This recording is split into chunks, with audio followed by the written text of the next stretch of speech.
दोस्तों 19वीं सदी के मध्य में हेनरी डेविड थोरो नाम के एक व्यक्ति ने बाल्डन तालाब पर एक छोटे से केबिन में 2 साल तक खुद को अकेले रखने के बाद एक रिकॉर्ड बनाया, जिससे यह चर्चा में आया और इससे पहले ऐसा किसी ने नहीं किया था। लेकिन एक सदी के बाद रिचर्ड डिक प्रोन के नाम के एक व्यक्ति ने इस आइडिया को एक्सट्रीम लेवल पर ले लिया और उसने खुद को अलास्का के बर्फीले जंगलों में डुबा दिया और 30 सालों तक वहां अकेले रहा। ऐसा करते हुए पेशेंस और प्रोटेक्शनिज्म संरक्षणवाद के प्रतीक बन गए। जो घर उन्होंने अपने लिए स्क्रैच से बनाया था, अब वह ऐतिहासिक स्थानों के राष्ट्रीय रजिस्टर में शामिल है। तो ये जानते हैं आखिर इसके पीछे की क्या कहानी है, वह वहाँ कैसे पहुंचे और कैसे 30 सालों तक उस घने जंगल में रहने का रिकॉर्ड कायम कर पाए जहाँ कोई भी आता जाता नहीं था। उससे पहले आपसे एक रिक्वेस्ट है, हमारी वीडियो को बहुत से लोग देखते तो हैं लेकिन चैनल को सब्सक्राइब 1% लोगों ने भी नहीं किया है। अगर आप लोग वीडियो देख रहे हैं तो प्लीज इस चैनल को भी सब्सक्राइब किए बिना मत जाना। हम लोग 1000 सब्सक्राइबर के बहुत ही क्लोज हैं। वीडियो को लाइक कर दो, हम वीडियो को स्टार्ट करते हैं। दोस्तों साल 1916 में आयोवा में जन्मे प्रोएनके के साथ बचपन में एक ऐसी घटना घटी जिसने उनके अत्यधिक फ्रेगलिटी यानी कि कम खर्ची भावना को आकार दिया। 1941 में जापान द्वारा पर्ल हार्बर पर हमले के अगले दिन वह अमेरिकी नौसेना में भर्ती हो गए। विशेष रूप से उन्होंने कारपेंटर के रूप में साइन किए। रूमेटिक फीवर से पीड़ित होने के कारण वह आधे साल तक बीमार रहे।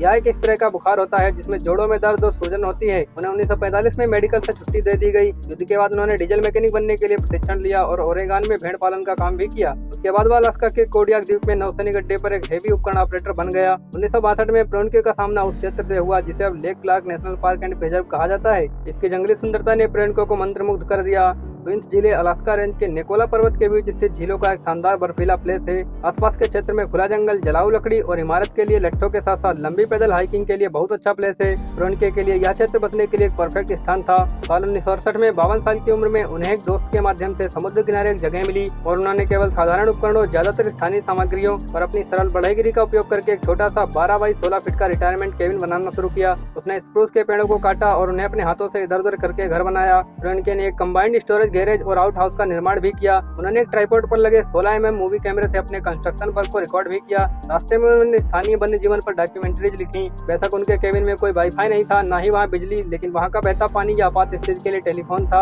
प्रोएनके लगभग हर कुछ हफ्तों में आपूर्ति के लिए स्थानीय मित्रों पर निर्भर रहता था। अक्सर महीनों तक उनके मानवीय संपर्क की कोई सीमा नहीं थी। बिना किसी साथी के इतने लंबे समय तक रहना कई लोगों पर भारी पड़ेगा। उनका कहना था केबिन के स्थान में सबसे चैलेंजिंग पहलुओं में से एक यह हो सकता है कि उनका केबिन झील के दक्षिणी किनारे पर स्थित है। सर्दियों में कई महीने तक धूप केबिन में नहीं आती थी। अंधेरे का लंबा मौसम, कड़कड़ाती ठंड और लगातार बर्फबारी का जिक्र कुछ अलास्का वासियों को उदास और चिंतित महसूस कराने के लिए पर्याप्त है।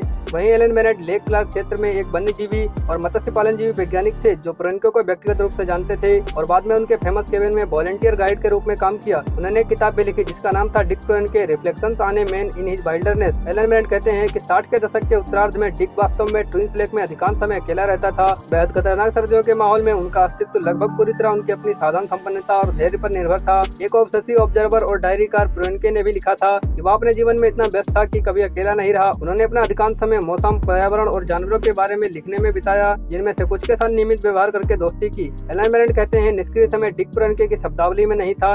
वह हमेशा किसी न किसी गतिविधि में लगे रहते थे। प्रोएनके हर साल हजारों मील की पदयात्रा करता था और अपने केबिन के चारों ओर फैले मीलों तक के जंगल को अच्छी तरह से जानता था। अपने घाटी के घर की आइसोलेटेड फीलिंग से बचने के लिए वह चोटियों पर चढ़ता था और लुभावने दृश्यों की प्रशंसा करता था। वह झील से मछलियां पकड़ता और खाता था और कभी कभी अपने घर में स्याही, पार्क्यूपाइन जैसे छोटे जानवरों का शिकार करके उनका भोजन बनाता था। बिना किसी रेफ्रिजरेटर के उसने जमीन में खुदाई की और एक ठंडा स्टोरेज बॉक्स बनाया जिससे उनके ताजे खाद्य पदार्थों को लंबे समय तक रखने में मदद मिलती थी। साथ ही उन्होंने एक और स्टोरेज बॉक्स बनाया था। यह उनसे लकड़ी के खंभे पर था जो भालू और अन्य जानवरों की पहुंच से बाहर था। फिर भी प्रोएनके एक एंग्री आइसोलेनिस्ट नहीं था। जो कोई भी उसे लेटर भेजता था वह उसे खुद ही उत्तर लिखता था और वह कभी कभी अपने परिवार से मिलने लोअर 48 आते थे। दोस्तों संयुक्त राज्य अमेरिका 50 राज्यों से बना है, लेकिन 48 राज्य जिन्हें लोअर 48 भी कहा जाता है, जिनमें 2 राज्य अलास्का और हवाई शामिल नहीं है। और डिक प्रोएनके अलास्का के जंगलों में रहते थे और इनका परिवार लोअर 48 में रहता था। दोस्तों 1973 में उनके एक मित्र ने प्रोएनके की लंबी पत्रिकाओं को One Man's Wilderness and Alaska Odyssey नामक बुक में संकलित किया, जिससे वे अचानक फेमस हो गए और दुनिया भर से लोगों ने उसे ढूंढने के लिए ट्विंस लेक की यात्रा शुरू की। दोस्तों फाइनली 1999 में और 80 के दशक की शुरुआत में